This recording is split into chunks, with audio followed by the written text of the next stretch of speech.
तो इजराइल के तेल अवीव पर ईरान ने बेहद बड़ा अटैक किया है। तेल अवीव पर रॉकेट और ड्रोन से हमला किया गया। ईरान ने एक साथ दर्जनों रॉकेट दाग दिए हैं। इजराइल ने ईरानी हमलों को यहां लगातार नाकाम भी किया है। इजराइल और ईरान के बीच लगातार ये प्रहार जारी है। एक दूसरे पर लगातार हमले बोल रहे हैं। कोई भी यहाँ पीछे हटने को राजी नहीं। लगातार दोनों एक दूसरे पर प्रहार बरसाते हुए नजर आ रहे हैं। इजराइल ने ईरानी हमलों को नाकाम किया है। ईरान ने एक साथ कई दर्जनों रॉकेट यहां पर दागे हैं। महाविनाश यहां पर एक दूसरे पर प्रहार बरसाते स्थिति बिगड़ती चली जा रही है।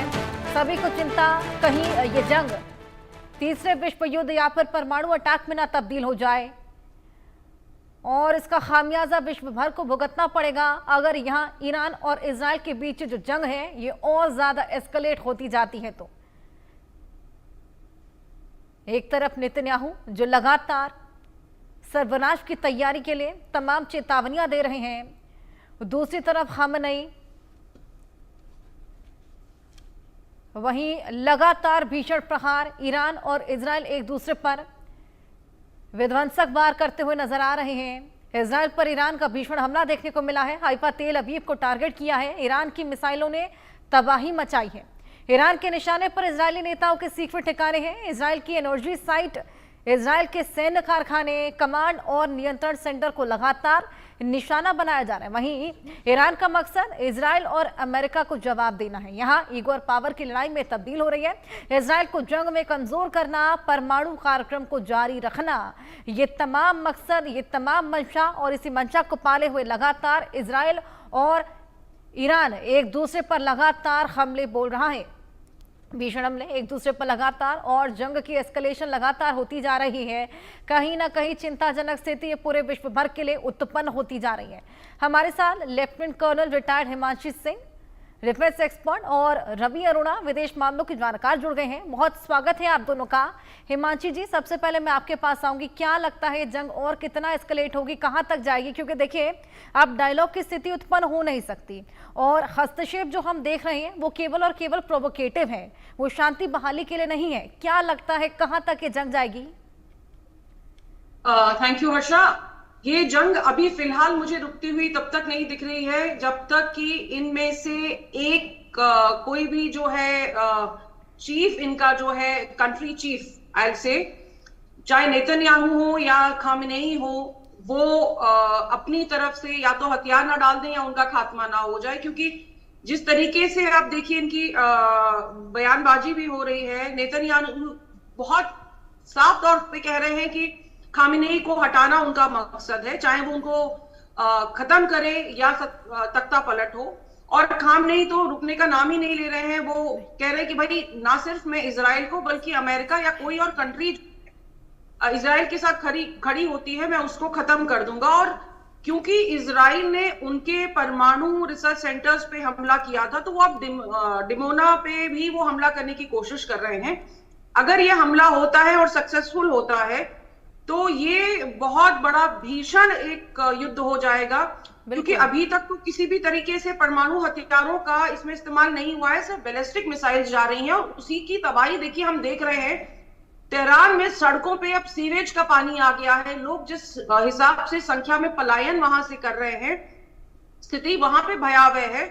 और जहां तक इजराइल की बात है तो इजराइल के गोल्डन डोम को इन्होंने भेज दिया है लगातार। वहां पे भी तेल अवीव हो, चाहे हाइफा हो, चाहे जेरूसलम हो, लगातार वहां से हमले आ रहे हैं। और यहां तक कि उनका ये दावा है ईरान का कि हमने बेंजामिन नेतन्याहू के घर के पास भी हमले किए हैं। तो मुझे नहीं लगता इस समय डायलॉग की कोई भी स्थिति है। लेकिन क्योंकि ईरान के पास में भी 10,000 से ज्यादा बैलिस्टिक मिसाइल्स का जखीरा है, तो वो झुकेगा नहीं बिल्कुल इस समय। अब ये देखना है कि बाकी कंट्रीज किस तरीके से बैक चैनल डिप्लोमेसी को यूज करके इस स्थिति को नियंत्रण में लाने की कोशिश करते हैं। क्योंकि अब देखिए तेल के दाम ऑलरेडी बढ़ रहे हैं, शेयर मार्केट्स गिर रहे हैं और ऊर्जा संकट विश्व में पैदा हो रहा है। मानव त्रासदी जो पलायन की वजह से आ रही है, इस तरह की चीजें ऑलरेडी होना शुरू हो गई हैं। तो अब बहुत क्लोज एक वॉच की जरूरत है, क्योंकि मुझे नहीं लगता अगले कुछ घंटों में इस पे कोई नियंत्रण पाया जा सकेगा दोनों तरफ क्योंकि बिल्कुल तैयार नहीं है हिमांशी जी, इसके इसका लिए। आशा जी। खामियाजा कहीं ना कहीं पूरे विश्व को ही भुगतना पड़ेगा अगर ये चीजें और ज्यादा एस्केलेट होती हैं। रवि अरोड़ा जी, मैं आपके पास आऊंगी। क्या आपको कोई कंक्लूजन नजर आ रहा है या आपको लगता है कोई मध्यस्थता जो इन चीजों को फिलहाल शांत करा सके? क्योंकि देखिए, ट्रंप हालांकि यहाँ हस्तक्षेप कर रहे हैं, लेकिन वो केवल प्रवोक ही कर रहे हैं। वो भी ईरान को धमकाते हुए भी नजर आ रहे हैं, साथ ही वो ये भी बोलते हैं कि अगर जरूरत पड़ी तो जंग के लिए उतरेंगे। हर्षा जी, यह बात तय है कि यह तीसरे विश्व युद्ध का आगाज है। और दूसरी बात मैं स्पष्ट कर दूं कि डोनाल्ड ट्रंप ही इस पूरे खेल के पिछले जो बैटिंग कर रहे हैं वो असल में डोनाल्ड ट्रंप ही हैं। उनका मकसद सिर्फ एक है कि वो किसी प्रकार से परमाणु हथियार बनाने की जो प्रक्रिया चल रही है ईरान में उसे रोकना चाहते हैं। और उनका मकसद यही है। इस पर जो आधिकारिक तौर पर उनका बयान भी आया है कि अगर बातचीत होगी तो सिर्फ इसी मुद्दे पर होगी। मतलब साफ है कि ईरान, मुझे नहीं लगता वो ईरान अभी सीज फायर कर सकता है, लेकिन उसके लिए इजराइल को करना पड़ेगा, क्योंकि वो यह बात वह स्पष्ट भी कर चुका है। क्योंकि ईरान ने कहा है कि अगर इजराइल रुकता है तो हमें कोई एतराज नहीं है, लेकिन सबसे बड़ी बात है कि इजराइल नहीं रुकेगा, क्योंकि उसके पीछे डोनाल्ड ट्रंप का हाथ है। और इजराइल इस समय पूरी तरह से परमाणु जो हथियार बनाने का वो जो प्रोग्राम चल रहा है ईरान के अंदर, उसे खत्म करना है। उनको लगता है कि, और जिस प्रकार से कल डोनाल्ड ट्रंप के लिए नेतन्याहू जी का एक बयान भी आया कि उनकी हत्या करवाने के लिए जो है ईरान साजिश रच रहा है, क्योंकि उनके परमाणु प्रोग्राम में कहीं ना कहीं वो हस्तक्षेप है, बहुत बड़ा रोड़ा है। तो ऐसे में मुझे लगता है ये अब और जंग सिर्फ अब इन दो देशों की दिख रही है। असल में पीछे से कहीं ना कहीं बैकडोर से कई देश चाहते हैं इस जंग को बढ़ाना, खासकर जिस प्रकार से, क्योंकि अब जो है ईरान के साथ न सिर्फ रशिया है, चाइना है, साउथ कोरिया है, कई मुस्लिम देश भी हैं। बेशक से अभी तक कोई स्पष्ट नहीं है, लेकिन इंतजार सिर्फ इसी बात का है कि अमेरिका इस लड़ाई में कब कूदेगा। अगर डायरेक्ट जिस दिन भी अमेरिका इस लड़ाई में कूदता है, तीसरे विश्व युद्ध का आगाज हो जाएगा। लेकिन आपको बता दूं मैं, यह लड़ाई रोकना सबसे बड़ा मैं समझता हूं भारत के लिए बहुत जरूरी है, क्योंकि भारत को इससे बहुत ज्यादा नुकसान है। क्योंकि भारत के दोनों ही देशों से अच्छे रिश्ते हैं, खासकर ईरान के साथ बहुत ऐतिहासिक रिश्ते हैं। वहीं हम बात करें इजराइल की दोस्ती तो जग जाहिर है कि हिंदुस्तान के साथ बहुत अच्छे रिश्ते रहे हैं काफी समय से। तो मुझे लगता है कि और नुकसान जो सबसे ज्यादा होगा, मुझे लगता है हमारे देश को भी होगा। वो हम भी उन देशों में शामिल होंगे। शायद इसीलिए कहीं ना कहीं एससीओ की मीटिंग में भी भारत ने जो है अपना पक्ष नहीं रखा, क्योंकि वो इस वोटिंग से दूर रहा। वो डिप्लोमेसी तरीके से बात करना चाहता है, डायलॉग चाहता है, और वो चाहता है बातचीत होनी चाहिए। लेकिन यह भी सच है कि जब तक ट्रंप नहीं चाहेंगे यह लड़ाई नहीं रुकने वाली, क्योंकि ट्रंप ऑलरेडी कह चुके हैं कि मैंने कई देशों का सीज फायर कराया है आपस में। यह बात वो बार बार कह भी रहे हैं। तो ऐसे में मुझे लगता है कि अंतर्राष्ट्रीय स्तर पर एक पहल होनी चाहिए। और जो है मैं आपको ये भी बता दूं कि जिस प्रकार से यूनाइटेड नेशन काउंसिल के में भी ईरान गया है बातचीत के लिए कि हम एक आपात मीटिंग बिठाई जाए, परंतु उसके अंदर भी कहीं ना कहीं अमेरिका ने रोक लगा दी है। मतलब साफ है कि वो जानता है अमेरिका कभी नहीं चाहेगा कि यूनाइटेड नेशन ये मामला जाए और ये लड़ाई बढ़े। जब तक बढ़ेगी नहीं तब तक टेबल पर बात नहीं होगी। जब टेबल पर बात होगी तो सिर्फ यही होगी कि ईरान के अंदर जो परमाणु जो क्षमता बनाने की तैयारी चल रही है उसे रोका जाए। और अब तो पाकिस्तान ने कह दिया है कि अगर वो ईरान पर हमले नहीं रोकेगा तो हम इजराइल पर हमला करेंगे। मतलब बिल्कुल। खैर अभी जी, पाकिस्तान की तो कूदने की आदत है ही हर जगह। आपके पास मैं वापस आऊंगी। इजराइल पर अभी अभी बेहद बड़ा हमला हुआ है। ईरानी हमले से इजराइल के 3 शहर दहल उठे हैं। तेल अवीव, हाइफा और बेनी ब्रॉक पर हमला हुआ है। हमले में हाइफा में भारी तबाही मची है। तेल अवीव और बेनी ब्रॉक में खौफ का माहौल बन गया है। लाजमी है जिस तरीके से लगातार हमले हो रहे हैं, हिमांशी जी मैं आपके पास आऊंगी, हमले जिस तरीके से लगातार हो रहे हैं, लाजमी है खौफ का माहौल तो बनेगा ही। साथ ही न्यूक्लियर प्लांट्स पे हमलों की शुरुआत हुई थी और उसके बाद से अब रिहायशी इलाकों को भी निशाना बनाया जा रहा है, यानी कि अब आम जनता को भी नहीं छोड़ा जा रहा। ऐसी जंगों में, ये ईगो की जंग में, पावर की जंग में हमेशा आम जनता ही क्यों पिसती हुई नजर आती है? जी, ये बिल्कुल आर और पार की लड़ाई हो रही है। तेल Aviv is a financial and business capital जो है वो है इजराइल की, और हाइफा में उनके युद्धपोत और बिजनेस के जितने भी शिप्स आते हैं वो होते हैं। तो कहीं ना कहीं दोनों तरीके से इनकी कमर तोड़ने की कोशिश हो रही है। अमेरिका ने भी देखिए अपने शिप जो है मूव कर दिए हैं, आइजनहावर और गेराल्ड आर फोर्ड। तो अमेरिका कहीं ना कहीं से यूएस जो है खुली तरीके से, वो भले ही मुंह से ना कह रहा हो, लेकिन कंधे पे हाथ रख के इजराइल के खड़ा हुआ है। इतनी बड़ी बड़ी वो उनको जो है हथियार देखिए सारे यूएस के इस्तेमाल हो रहे हैं, एड्स आ रही हैं यूएस की तरफ से, और इस तरह के जो हमले हो रहे हैं, चाहे हम ये कह लें कि आर या पार की लड़ाई हो रही है और आम जनता पिस रही है, लेकिन इजराइल में जो मैंने पर्सनली देखा है, वहां पे हर समय इनका एक एक बच्चा, बूढ़ा, बुजुर्ग, हर इंसान युद्ध के लिए तैयार होता है। जिस तरीके से इन्होंने अपने इंटरनल सिस्टम को डेवलप किया है, बिल्कुल 24/7 these people are ready for any kind of conflict, क्योंकि ये कॉन्स्टेंटली स्टेट ऑफ वॉर में रहे, चाहे अगर ईरान से नहीं लड़ रहे हैं तो चाहे गाजा पट्टी, हमास, कहीं ना कहीं इनका कुछ ना कुछ चला होता है, चाहे पीछे की तरफ से हूती वाले हैं इन पे हमला कर रहे हैं। तो ईरान के हमले से भले ही मानव त्रासदी बहुत हो रही है और डैमेज बहुत ज्यादा हो रहा है, जो शायद हो सकता है बेंजामिन नेतन्याहू ने प्रिडिक्ट ना किया हो कि इतने भीषण हमले हो सकते हैं, कि कहीं ना कहीं ओवर कॉन्फिडेंट थे ये गोल्डन डोम को लेके। लेकिन अब जिस तरह की मानव त्रासदी देखने को मिल रही है, उसको देख के लगता है कि इजराइल अब और ज्यादा भीषण विनाश की तरफ ले जाएगा इराक को। दोनों ही लगातार देखिए एक के बाद एक हमले हो रहे हैं। बिल्कुल आज यूएनएससी का हेडक्वार्टर खुलेगा, वो ऐसी कॉन्फ्लिक्ट में भी वो लोग 2 दिन छुट्टी पे थे, वीकेंड मना रहे थे। आईएईए ऑलरेडी अपनी तरफ से बयान दे चुका है। तो कहीं ना कहीं आप देखिए तो जो यूएन सिक्योरिटी काउंसिल है, उनकी तरफ से भी कोई कोशिश ऐसी नहीं की जा रही है कि जिससे इस युद्ध को रोका जाए। हर कोई अपना पल्ला झाड़कर सिर्फ बयानबाजी में लगा हुआ है। ये समय अब मुझे लगता है पूरे विश्व को अब स्थिति पे नजर रखने से ज्यादा है कि इसमें इन्वॉल्व होके यूएन काउंसिल की तरफ से दोनों देशों पे दबाव बनाए, और कहीं ना कहीं ईरान को एक तरफ लगता है कि उसके साथ नाइंसाफी हो रही है, उसको रोका जा रहा है एटमी बम बनाने से। इजराइल को लगता है कि भाई अगर ईरान ने बम बना लिए तो उसका तो अस्तित्व ही खत्म हो जाएगा। तो कहीं ना कहीं दोनों तरफ में अविश्वास भी है यूएनएससी को लेके। बिल्कुल तो हालांकि इस तरह की जो कोशिशें हैं वो भी बहुत मुझे सफल होती हुई नहीं दिख रही हैं, लेकिन कोशिश तो करनी पड़ेगी, क्योंकि जिस तरीके से पाकिस्तान की तरफ से बयान आया है कि हम खड़े हैं उनके साथ, तो और अमेरिका बोल रहा है कि दो we are not directly involve but सप्लाइयां उनकी तरफ से चल रही हैं लगातार। तो कहीं ना कहीं ये तीसरे विश्व युद्ध का आगाज लग रहा है। भीषणता उसी तरफ इशारा कर रही है। यूक्रेन और रूस अपना उनकी लड़ाई थमने में नहीं आ रही है। तो कहीं ना कहीं मुझे लगता है थमता हुआ भी नजर नहीं आ रहा। फिलहाल ये केवल और केवल एस्केलेट होता हुआ ही नजर आ रहा है। आप दोनों के पास वापस आऊंगी। इजरायली पे नेतन्याहू का चौंकाने वाला दावा भी सामने आया है। जंग के बीच नेतन्याहू का ये बेहद बड़ा दावा जो आपको भी चौंका देगा। ये बड़ा बयान, ट्रंप को मारना चाहता है ईरान, ये नेतन्याहू बोलते हैं।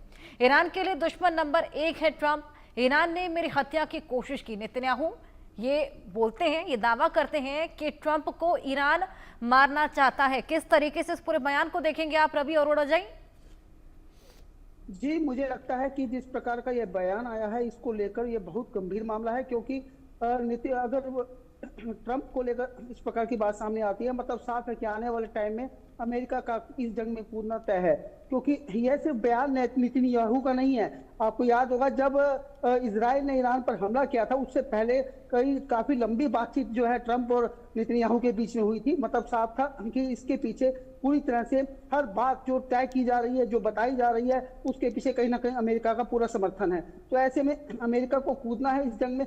अब कूदने से पहले ये सब तैयारी की जा रही है, और अगर अमेरिका कूदता है, मैं फिर पहले कह चुका हूँ, यह तीसरा विश्व युद्ध होने से कोई रोक नहीं सकता, क्योंकि खाड़ी मुल्क कई मुस्लिम देश ईरान के साथ आ सकते हैं। और सबसे बड़ी बात कतर और ओमान का नाम सामने आया है, जिन्होंने बड़ी कोशिश की है ईरान को समझाने की, लेकिन ईरान भी रुकने वाला नहीं है। वो अपने परमाणु हथियारों को बनाना जारी रखेगा, यह भी तय है। मतलब साफ है कि कहीं ना कहीं रशिया, चीन और ये सब मुल्क कहीं ना कहीं जो भी अमेरिका से चाहते हैं, क्योंकि वो उनको लगता है ये दूसरे के कंधे पर बंदूक रखकर, क्योंकि अगर तीसरा विश्व युद्ध होता है तो उसका काला धब्बा उनके मुल्क पर नहीं पड़ेगा। वो सिर्फ एक उसकी मदद के तौर पर, और खासकर ईरान पूरी लगातार इस प्रकार से कह रहा है कि मैं अपनी जवाबी कार्रवाई कर रहा हूँ, बार बार इस बात को ईरान दोहरा रहा है। तो ऐसे में नेतन्याहू का यह बयान मुझे लगता है कि तीसरे विश्व युद्ध का आगाज है, क्योंकि अब जिस प्रकार के बयान आने शुरू हो गए ये बड़े गंभीर आरोप है। और अगर इनकी गंभीरता को देखा जाए तो मुझे लगता है कि कई यूरोपीय देश